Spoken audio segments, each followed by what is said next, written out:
At the end of a workday, a technician or any employee is going to complete a timesheet.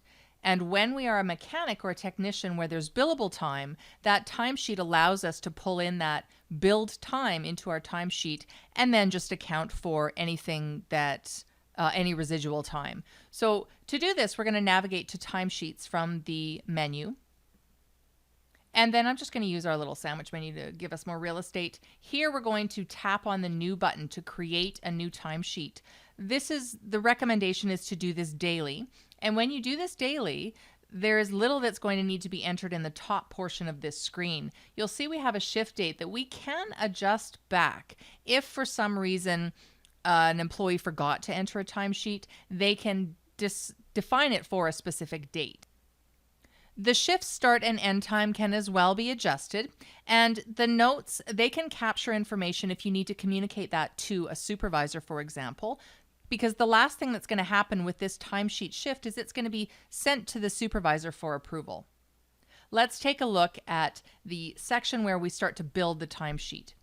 We have a couple of buttons here that we can use. The first we're going to look at is the link button. Link allows linking of billed time against a service event. When we click on this or tap on this link button, a list of billed time is going to be presented with any comments that were captured when the employee or the technician billed that time. And then we just make our selection. We can choose more than one, and then we just tap OK. Typically speaking, what is contained in there should be all pulled into your timesheet if this is something that is done daily. Now that we have 6 hours of time brought in from billed labor, you'll see just below our section capturing the time, we have expected hours of 8 and the hours remaining of 2. So there's an expectation that we are going to bill 8 hours, and we haven't done that completely. So the next thing that we're going to do is use the new button. And the new button allows users to be able to record non-billable time. So even though a technician is a billable employee, he's not going to spend all 8 of his hours doing that. As well, your customer service, salespeople, counter staff, shop cleanup. You may have additional hands that help out. Those types of activities are non-billable in nature. And so they're going to tap on this new button. They're going to identify the hours.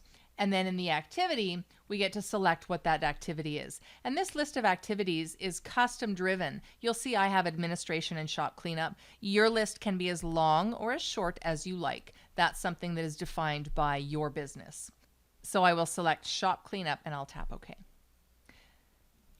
I can enter any comments that I wish to enter pertaining to the time that I've spent, and I can tap OK.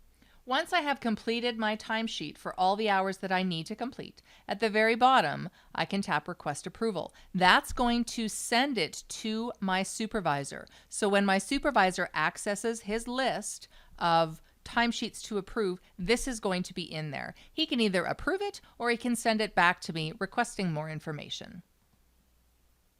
And that completes the day for Glenn. He has worked his time, he has billed his time, and now he's recorded his time.